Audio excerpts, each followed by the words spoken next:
Happy Friday, everybody, and welcome back to another edition of Hoops with Noops. Thanks to the fine folks at FTN. I am Alex Noops Christensen, and I'm here to help you through tonight's NBA slate. Of course, if you haven't already signed up for FTN, do it now. We've got just a few more games left in March Madness. We've got all the NBA playoffs. The NHL season is humming along. Fantasy drafts and all that great content has already started for football and, of course, baseball. It may not excite me, but maybe it excites you. And there's no better way to bet, talk, do fantasy than with FTN. There are tools, data, great content, and access to some of the sharper handicappers you'll find on the internet. That FTN Bets Discord is excellent, a really good group. And again, not only the people that work for FTN, but also subscribers. There's some really good conversations in there. You're missing out on a lot of value. So sign up, take a look below at the little ticker there. You can get a little bit of a discount, about 10% off if you use that code FTN wins. Always check the FTN social, though. There's a lot of discounts throughout the year. So go on Twitter at FTN Bets. You can always find out there, again, maybe if there's something better. Worst case, right down there below, 10% off for all the great stuff. Of course, you can get a bunch of things for free by subscribing to this YouTube channel. Stuff like Hoops with Noops. Mean Streets with Chris Meany does a fantastic job on the NHL and several other really good shows. We've even got some of the great college basketball work on here. So hit the button below, subscribe, and I would appreciate a thumbs up as well. Always helps me. But we're here to talk NBA basketball, and there may be just a few days left, a little more than a week, but a lot of games to get through. There are 12 games tonight. There are 13 games on Sunday and 14 on Tuesday, with some more games in between there on Saturday. The NBA, of course, takes off Monday out of respect for the national championship game there in college. But we still have a lot to fit in here. We're trying to make sure we get done again in about a week. There's about 6, maybe 7 games, depending on which team you are left. And if we can finish that, then we get the playoff team some time. So it's just a lot going on here. A lot of questions about motivation. Some teams are still pushing hard. I've talked about all the close races here. Again, 3 teams within half a game of the 1 seed in the Western Conference. Several teams in both conferences fighting for the 6th seed to avoid the play-in tournament. We saw the Warriors just last night beat the Houston Rockets. That really puts them in a good position. So I think we're starting to lock in the 10 teams we have on both conferences, but where will they finish? More questions about motivation than we've had all season, and we'll continue to. Injuries are just a mess. Some teams are shutting guys down. Some teams are trying to push them harder. Again, we saw the Sixers. Joel Embiid looked great last night in his second game back. The Sixers able to beat the Heat, which helps them quite a bit for the Eastern Conference playoff seeding, but we really don't know. So we have to be careful, but that doesn't mean we can't find value, and that's what we're here to do. As I said, we have 12 games. There's 1 game I have a bet in now.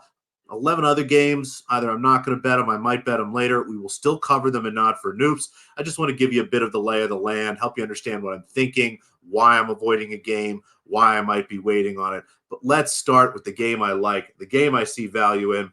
And the Sacramento Kings go to Boston to play the Celtics. The Celtics 10-point favorites, the total at 226. Boston without a couple of their best players, Jaylen Brown and Derek White to be specific. But this team is built to deal with those injuries. No Jaylen Brown? Fine. We still have Jason Tatum. No Derek White? Fine. We still have Drew Holiday. And Kristaps Porzingis is healthy. As long as they have Porzingis, one of those guards, one of those forwards, this is still one of, if not the best teams in the NBA. They are really good. They have just been throttling teams. They've won 11 of their last 14 games by 10 or more points. And overall, over those 14 games, are averaging a point differential of, let me just double check here, plus 15.2 points. That's why I wanted to double check. 25 sounded too high, but plus 15.2 is incredible. And that's why you see a spread this big, even without some of their best guys. And at the same time, this is a terrible spot for Sacramento. The Kings played last night, much to the joy of Hoops with Noops readers. The Knicks covered comfortably there. It's a really bad spot. Sacramento played at home on Tuesday, flew across the country Wednesday, played in New York last night, are in Boston tonight. And again, a West Coast team on the East Coast. That's a really tough travel spot. Your sleep patterns are all messed up. You're playing a lot of basketball here. De'Aaron Fox played 39 minutes last night. Domantas Sabonis played 36 minutes last night. And we've seen them do okay on those back-to-backs, but it just adds a little more uncertainty there. That fatigue is really tough. The Kings also without Malik Monk, who was their bench offense. The backup players for the Kings really are 4 or 5 guys, defensively talented players, but struggle to shoot, struggle to create, struggle to score on the offensive end of the floor, which works fine as long as you have a guy like Malik Monk, who's a great shooter and is happy to throw the ball up as many times as he can. But he's out. Kevin Huerter, the starting shooting guard for this team, really more of a combo guard, is someone that would actually take the ball, run the offense, allow De'Aaron Fox, one of the fastest players and best cutters in the NBA, to play off ball. It gave the team another dimension offensively, and you not only had Sabonis creating, but also Huerter for the other guys. Everything really came together. Without those two guys, they're worse. This is a bad situation for them. And I like the Celtics here. I don't mind betting the Celtics -10, but I'm going to take a little different angle here. And I'm sorry, let me just fix that. I forgot to include the first half moniker there. There we go. That's better. Give me the Celtics. I'm going to take them early in the first half, -5.5. The Celtics we've seen all season start really very well. You look at them first quarter, they're one of the best teams in the NBA, 21-15 at home, 26-14 away in the first quarter. But first half, they are the best team, 54-21 overall. You're up over 27 units if you just blindly bet the Celtics in the first half. At home, you're up about 10.5 units there. The Kings, very slow starters here. And the other reason I want to back Boston early is Joe Mazzulla, the coach of the Celtics, has talked about how he wants to use the rest of the season to experiment, to practice, to get some schemes and things and see how they work before the postseason. We watched them blow 2 games outright in the second half to the Hawks, and we've seen them struggle to win the second half of games. Now, again, they're still covering numbers and doing well, but I think the better play here is, especially against a tired Kings team, bet the Celtics early so we don't have to worry about whatever may or may not happen in the second half of this game. Give me Boston, -5.5, even -6 looks good for me here in the first half. Again, as hard as it is to say as a 76ers fan, I mean, I bet the Knicks last night, so what the hell? Give me the Celtics tonight. Now let's go through the other 11 games. Again, haven't bet them yet, might bet them later. It's really tough. We're at the end of the season. Books know how to make sharp numbers here. They have 75 plus games of data on a lot of these teams. They know what to do. These lines are pretty sharp, but let's go through each. I'll try to explain what I might like, what I don't like, and why I'm avoiding some of these games, or again, maybe waiting. The Oklahoma City Thunder go to Indiana to play the Pacers. The Pacers 6.5-point favorites with a total of 235.5.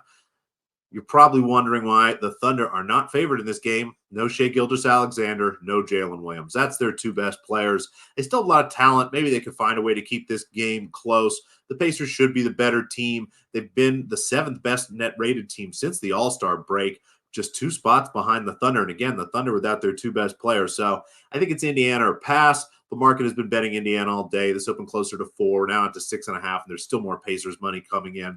Just everything looks close to my numbers. I've really struggled to figure out what to do with the Pacers. Again, their numbers are good, and they haven't really borne out into wins yet, but we start to see that over the last couple weeks. I think they can cover this number. I'm just not interested in it here. This looks about right to me. I think this is a sharp number.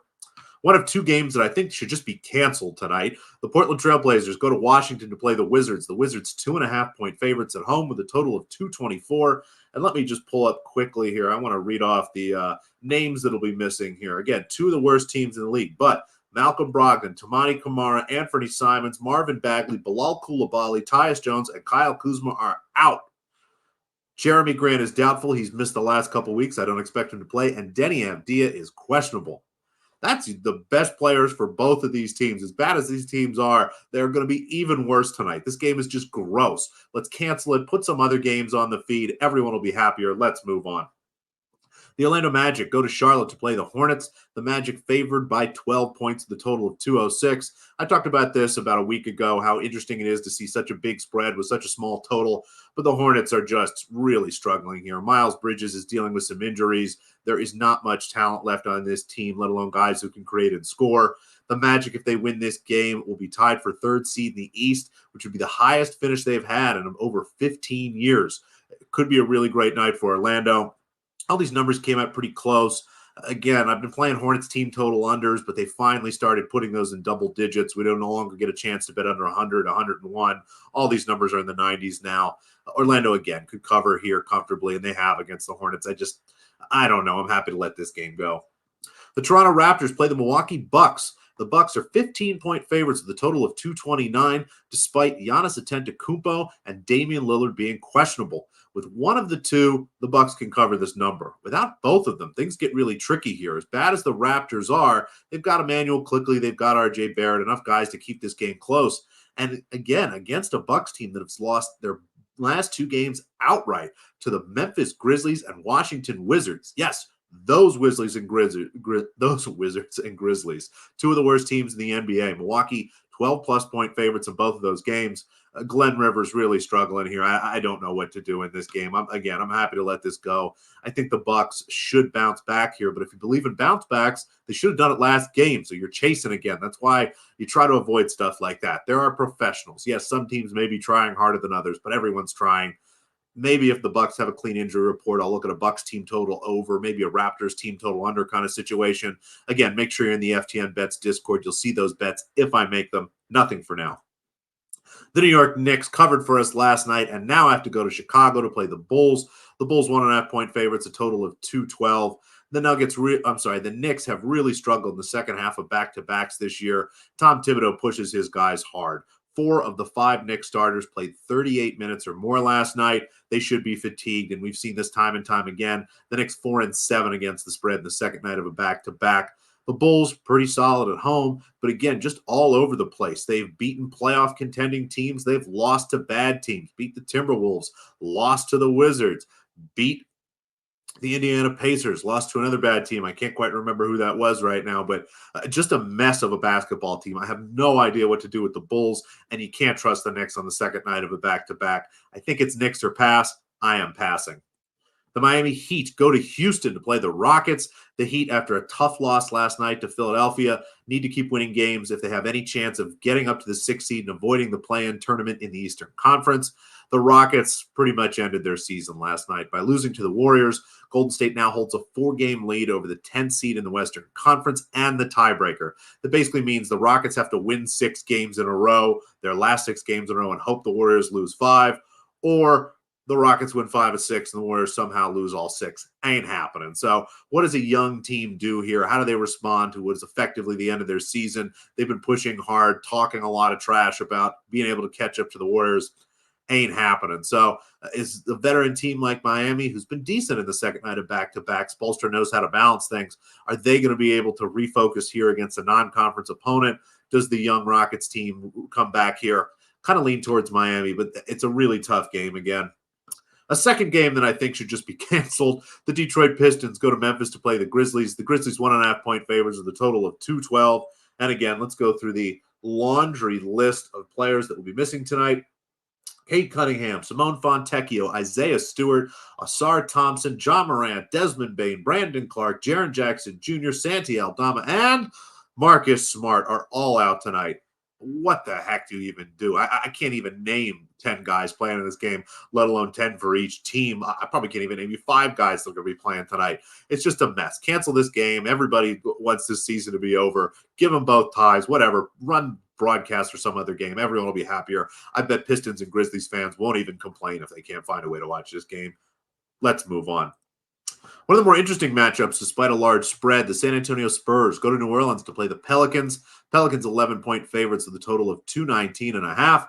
And it's always interesting when Victor Wembanyama is on the floor. San Antonio has shut down guys like Devin Vassell, Keldon Johnson, and Jeremy Sochan. They're pretty much done for the year. But Wembanyama continues to play and just keeps getting better. Flirted with a quadruple-double a couple games ago, is blocking shots by the bunches, scoring, even finding a way to assist here.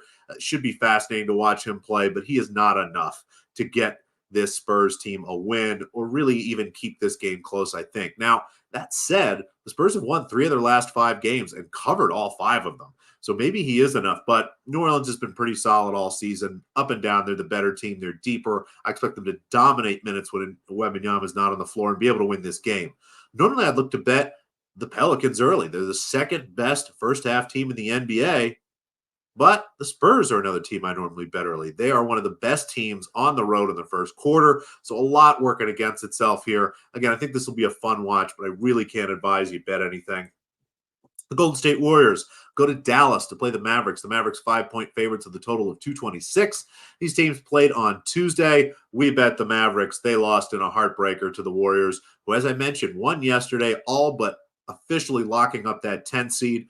There is still some upward mobility. Maybe the Warriors can get up to 9th or 8th and have a little bit of an easier scenario here, but I don't know what to expect from them tonight. There is a chance we see the foot off the gas a little bit early here, and if the Mavericks can build up that lead early, they can win this game comfortably. So don't really know what to expect from Golden State. If we see their best effort, this game could be a little bit closer, but a veteran team, and although they've been good in the second night of back-to-backs this season, this is a different animal going to play a Mavericks team that requires all of your best efforts, especially defensively. So enjoy the game. Should be a fun watch. I got nothing to bet.